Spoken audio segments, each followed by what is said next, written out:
In addition to the basic layout options in Adobe Bridge, for example, the ability to move panels around and save the arrangement as a workspace, there are also some additional view settings that you might want to take advantage of.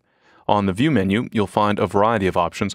The first set of options are view modes, which you might use for cycling through various images as you're deciding on a favorite, for example. But let's focus our attention on the ways we can change the overall Bridge interface. First, we have Compact Mode. If you choose Compact Mode, that will essentially create a much smaller version of Bridge.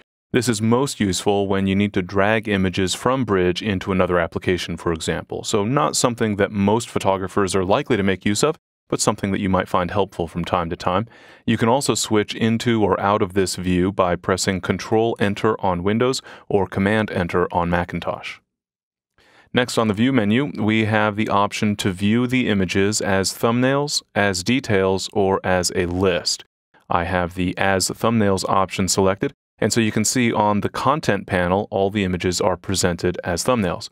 I'll go ahead and switch to the Essentials view because that includes a larger content panel, and then I'll choose View as Details from the menu, and we can see quite a bit more information about each photo. Of course, we're not seeing as many photos, but we get a lot more information about each individual photo in this view. We can also choose As List, which gives us much smaller thumbnails and some additional details about the photos.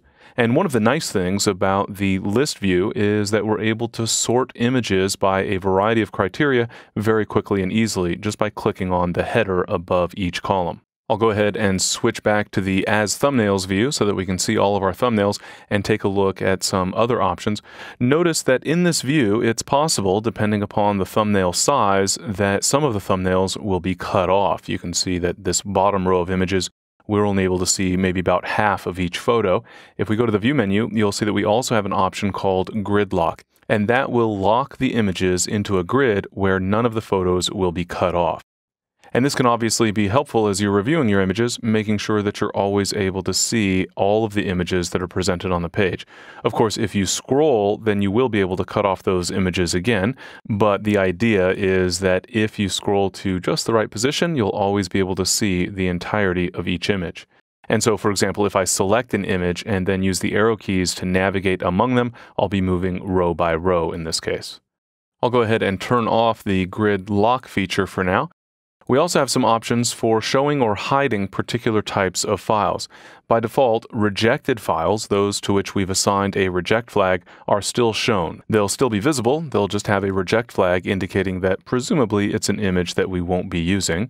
But we can turn that option off if we do not want to show rejected images. So as soon as you mark an image as rejected, it will effectively disappear unless you turn on the Show Reject Files option again. You can also turn on the Show Hidden Files option if you want, but in most cases this is not going to be all that helpful. In general, the images that you're actually working with are not going to be hidden. Hidden files are typically system files, for example, and so in most cases you don't need to see hidden files, but if you're concerned that any images are hidden, for example, you can certainly turn on that option. You also have the option to display folders, and so for example, if I navigate to my desktop, you'll see that I'm able to view folders. If I turn off the Show Folders view, then folders will not be presented. Only actual documents or images will be presented. In most cases, I like to have the Show Folders option turned on because it makes it a little bit easier to navigate among the various folders that I might look at. And then we also have an option to display items that are included in subfolders. So if you turn on Show Items from Subfolders, any photos contained within subfolders of the currently selected folder will also be displayed. Generally, I prefer to leave this option turned off simply because it can get a little bit confusing if you're browsing one folder and seeing images that are included in potentially multiple folders underneath. It's also helpful to know about the refresh command. If at any time the interface doesn't seem to be updated, perhaps there's a window that didn't completely disappear, you can choose View Refresh in order to refresh the overall Bridge interface. It will refresh the entire display that you see here. There are a couple other helpful options. One is the ability to adjust the thumbnail size using a slider down on the status bar. We can drag to the right to increase the size of our thumbnails or to the left to reduce the size of those thumbnails. This only impacts the Content panel, and in most cases you'll use thumbnail displays on the Content panel and then view a larger display on the Preview panel. So for example, if I switch to my image review workspace, you'll see that I have a relatively large preview and I can adjust the size of the thumbnails as I see fit. We can also choose if we want to see the path bar up at the top of the interface. It's essentially part of the toolbar. It'll show the path of the folder that we're currently browsing, but there are also some additional controls over at the top right.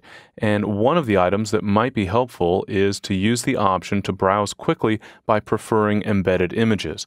What that means is that Bridge will not generate previews for all of your raw captures, instead using the JPEG preview that is embedded inside of that image.